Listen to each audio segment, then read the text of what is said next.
Hey guys, welcome back to the channel. I hope you enjoyed my last two videos filmed over in Scandinavia, mostly in Sweden. An amazing experience. I've been a couple of times before, but that was the first time that Beth and the kids have been, and we just had a fantastic time. So I urge anybody out there who's considering Sweden next year, or maybe even later this year, you know, it's going to get cold, but there's nothing wrong with that. I'm not built for warm weather. That's why I'm glad it's autumn.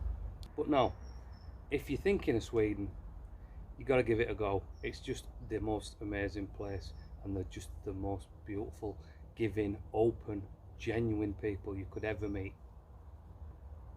But anyway, enough of that. What I'm going to talk to you today about is,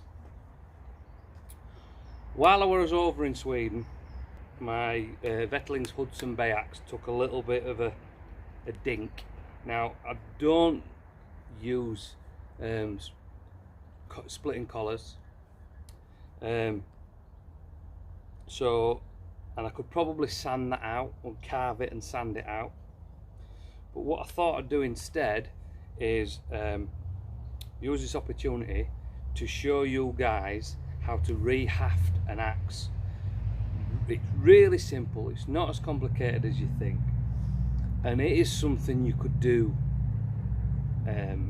on the fly out in the woods if you had to, especially if it's a Vettelings axe, because I don't know if the camera can pick that up from this distance, but the Vettelings axes don't ever have a metal wedge in there. They don't ever have a metal cleat in there. It's just simply a wooden wedge held in with a little bit of glue and mostly friction. So there's no reason why you couldn't, if you had to, get this out and carve yourself a new handle if that, you know, snapped or got damaged in some way that you couldn't use it. So I'm going to move the camera now, get you set up a little bit closer, and yeah, we'll go from there, so stay tuned. So I've got this clamped up nice and tight. Now obviously if you're out in the woods, this could be on a log or trapped between two branches or limbs of a tree or whatever, or if you've got a friend there between, you could sort of kind of clamp it down. Doesn't have to be in a workbench like this, but I've got this, so this is what we're using. Again, doesn't have to be, this is just a saw I grab really quick. You can see it's not brilliant, but you could be using whatever saw you've got there. If you haven't got a saw, you could carve that off, but it's going to take you a while obviously with a knife.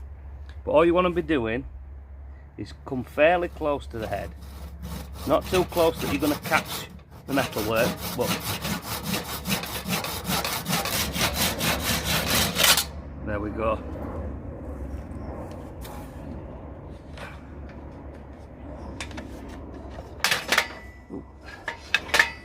So the head's off now. We're nice and close to the metalwork. I've caught it a little bit there, but at the end of the day, it's my axe. You want to be super careful about it. You could probably do a better job than what I've just done, but this axe has seen a few battles and survived, so a couple more scars won't hurt it. So we've got the head off, the handle there. I might do something with that, you never know. Turn it into something else, put it on a shorter axe. But it's a nice piece of hickory, so I'm not going to bin that. It's not firewood. So what we need to do next is get this out. Get this remaining wood out of the eye of the head. Now, if you're out in the woods, I know a lot of guys carry auger bits, Scotch-eyed auger bits of various sizes. I know Joe Price carries quite a small one. That'd be ideal for drilling that out. You could carve that out. It's going to take you a while, but if you've got nothing but time and you need the axe and the only thing you've got is a knife, then you've got to carve that out. Now, I have seen a few things online about burning that out, putting that in a fire and burning that out. Don't do that. Don't throw your axe head in the fire to burn that eye out, because all you'll do is you'll be waiting 12 hours, you know, for it to do its job and for the steel to cool back down, and all you end up with is an axe that's the temper's ruined on. So don't throw that in the fire. You need to get that out by either cutting it out or drilling it out. So that's what we're going to do next. I'll get this clamped back up and we'll drill it through.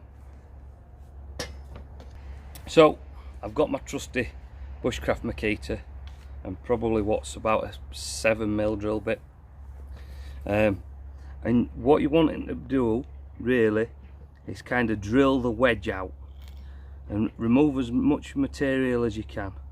So probably starting the end and get that started.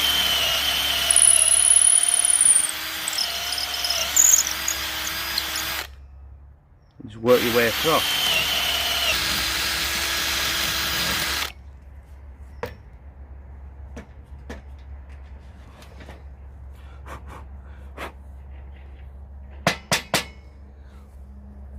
We've got most of that out now, and that's really starting to weaken. Obviously it didn't take very long because I'm using a battery drill, but if you were doing that by hand, probably shouldn't take you much more than 15-20 minutes tops. And one advantage of doing it by hand is you're going to have a lot more control. So I'm just going to flip it over and just try and remove a little bit more stock, a little bit more material from this side.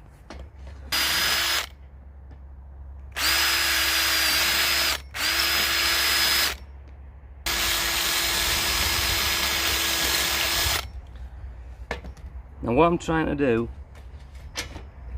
is get as much of that timber out without going near the metal. So try and avoid drilling the metal if you can. It's feeling pretty hollow now, so I think we can tap that out. So I'm going to clamp it back up again.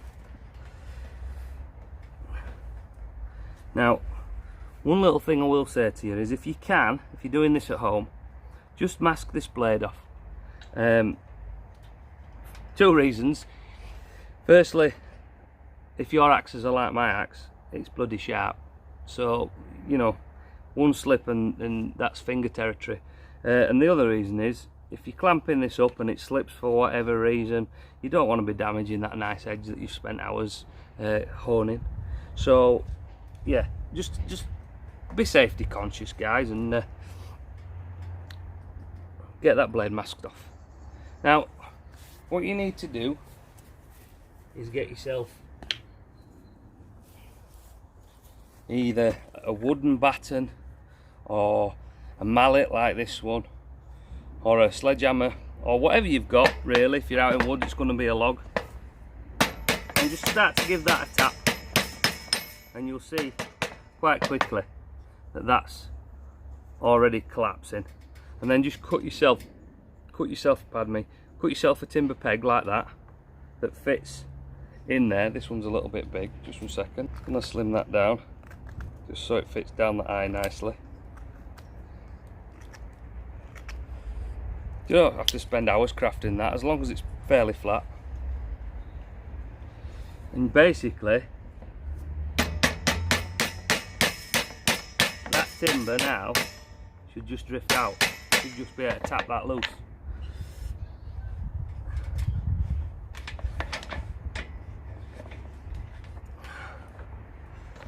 That should just tap loose. Yep. So what? No wood left. Minimal damage to the head. Got it a little bit with the saw there, but these things happen. You do want to be tapping down through there, because that's the way that the handle went in. So now that we've done that bit, now we've got that clear, we need a new handle. Now I'm just going to move the camera again and pan out a little bit, because you'll probably be able to see what I'm doing a little bit better when I put the new handle on. And we don't actually need the workbench now, so I'm going to drop down onto a splitting log that I've got here, so you can see my ugly mug again, and I can explain what I'm doing while I put the handle on. So we've moved over to the splitting log now. Right guys, so we've moved over to the splitting log now. I've got our head. I've got a brand new handle. Now This one's from the factory, this one's from Vettelings, but you can get handles. Try and get hickory if you can, but you can get them at any hardware shop or arborist supply. If you really want one that goes with the head, then you're going to need to approach a stockist, whether that be for Gransfors or whoever. But if you're actually going into the store to pick up a handle, just check for quality. You want a nice dense grain, end grain, and try and get one where the grain's actually running in the direction that you're cutting in. So if, you know, for example, if that's the head there, and the direction of the wood running through that bit wants to be the same, and nice and tight lines. This one's not too bad. Actually, I had this one already, and it is for a Hudson Bay axe, so I know it's going to fit straight away.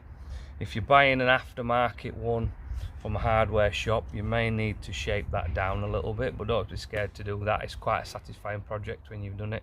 And even if you're having to carve one from scratch, there's plenty of tutorials online about you know, choosing the right piece of wood, whether that's ash or beech, or if you're lucky enough to get hold of any hickory, then hickory. I've carved a couple in the past, and I think I did one in ash and I did one in cherry. So the cherry wasn't probably, in hindsight, wasn't probably the best material to use for an axe, but it looked stunning, and the axe is still around now and it's had some use. So cherry wasn't really the number one choice, but you know, you use what you've got. So I'm going to put the handle up back on this head now, and again, if you are doing this at home, safety first, get that blade covered up. So what you want to be doing is just test fit that. I mean, these sometimes are quite tight, but I know this is going to fit, so I'm just going to tap that on lightly at first, because I just want to get it roughly seated. There's a little bit of a twist on that, but it should sort itself out. Now what you need to do here is it's a weird counterintuitive thing, but you're going to hold, whether you're left-handed or right-handed, you're going to hold the handle of the axe and hit down, and what happens is the weight of the head, it will jump up the handle. It doesn't sound like it'll work, but it does. So that's what we're going to do now.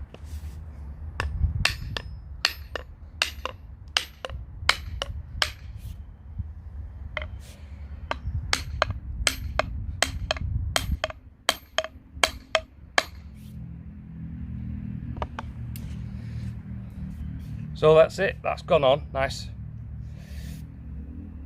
and tight. And what you will notice when it's tightened up is the metal will start to bite into the wood there, so you'll get these little tiny shavings. Now on the Vettelings, they always would leave some wood protruding like this. So we'll probably try and tap this on a little bit more, just so that I can trim that down a little bit. But before I do that, what I need to do is to make sure that that head's square on the handle. So the easiest way to do that is just bring the axe up to your eye like a rifle and look down the blade to the butt of the handle, and if it lines up, you know you're about right, and that's probably about perfect. I'm just gonna knock it over very, very slightly, and you can do that by just giving it like a flat slap on the slab like that, and that'll just align it. Yep. So we're just gonna tap that in a little bit, tap that home a little bit more. Now I like to use a metal mallet for this, but if you're gonna be whacking it really hard, obviously I've done quite a few of these now, so I know where to hit and how hard to hit it. But if you're not so sure, you're probably better off with something like that if you're doing this at home. You've not got as much force, but you've got less chance of damaging the heel on the handle. So we're in as far as I want that to be now, and it's looking great. So next we need to fit a wedge. Now, if you're buying a brand new handle, especially if you're buying one from, like I say, from Wetterlings or Hultafors or Gransfors Brooks, the handle should come with a wedge. That's not to say you have to use that. There's lots of reasons why you wouldn't use that. If it looks damaged, or if the grain looks a bit crappy, then there's no reason why you can't cut your own wedge. You'll see a lot of guys online who restore axes will maybe do a wedge out of something really stunning, like a purple heart wedge or something like that, and I've done that myself before and they do look great. So there's no reason why you have to buy the wedge at the same time as you buy the handle. It's just out of convenience. If it's a utility tool like mine, get used a hell of a lot, then I'm not going to spend lots of time crafting another wedge for it. So the beach wedge that comes with it will do for me. Now, one thing I like to do, and you don't have to do it, it's just my little way of doing things, is just knock these two corners off. Just take those two corners off like that, and that just seems to help it seat a little bit better. So take those two corners off, and then we just need a tiny little bit of wood glue. So a really small amount of glue just on the thin end of the wedge.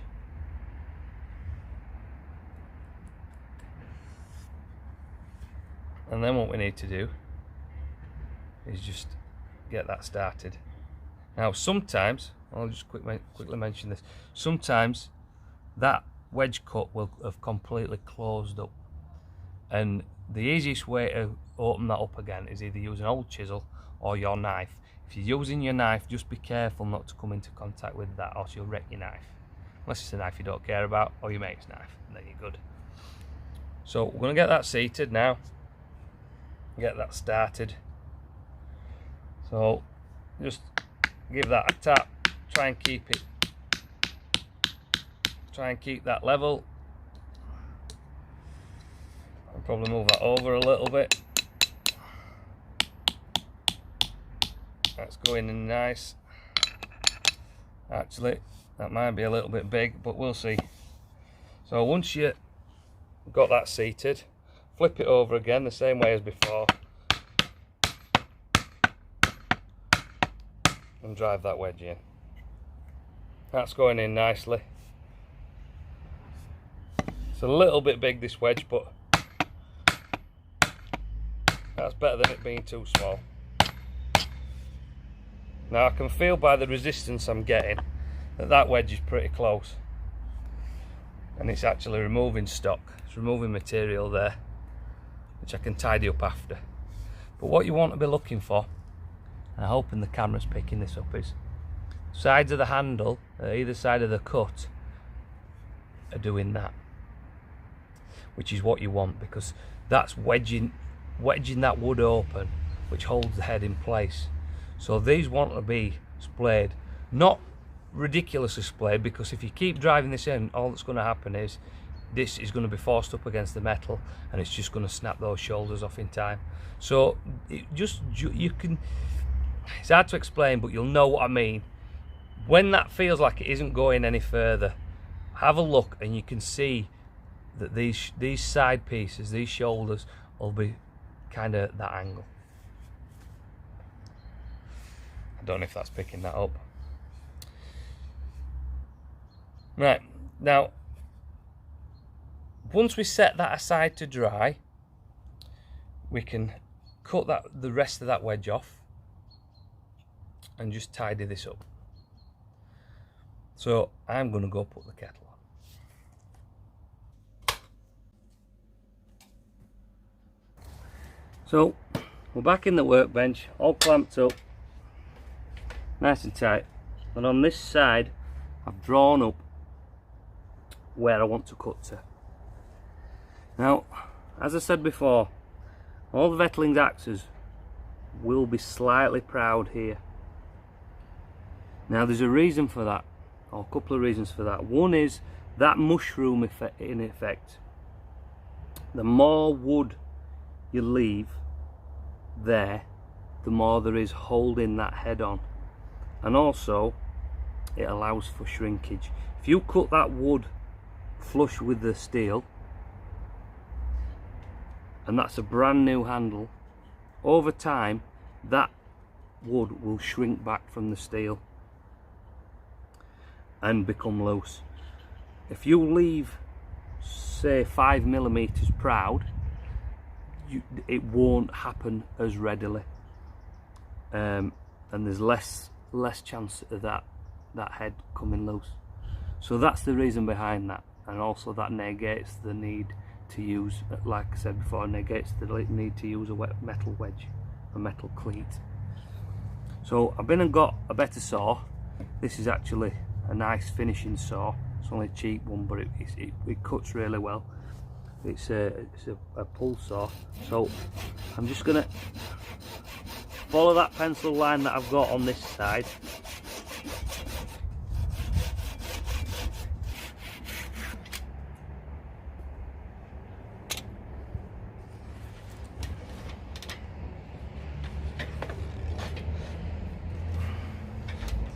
And that's pretty much it, guys. Now, apart from probably tidying this up with a blade and a little bit of sandpaper and a wipe over of oil, that's all you need to do. It is really that simple. Nothing to be afraid of, nothing to pay money to someone else for. Have a go. The worst that can happen is you have to buy another one, but trust me, you follow these steps. Don't overcomplicate it. Don't watch millions and millions of videos and talk yourself out of it. If you've got an axe that's sat there that's damaged, just buy yourself a handle or carve yourself a handle and give it a go. Well, that's all from me this week, guys. I hope that's helped some of you, and I hope it's given you the confidence to tackle those restoration projects or those damaged axes. I might do a scorch job on this like my old one. That's really my trademark. People who know me know that most of my axes have got that scorch job on them. Simply so I know that that's my axe. If we're at camp and a few guys have got similar axes, I can see at a glance that that's my axe. I can see that somebody's nicked off with it. But it's just about putting your own personal touches on them, really. Now this is a little bit dry, so it's going to go get the treatment, get some linseed oil on it.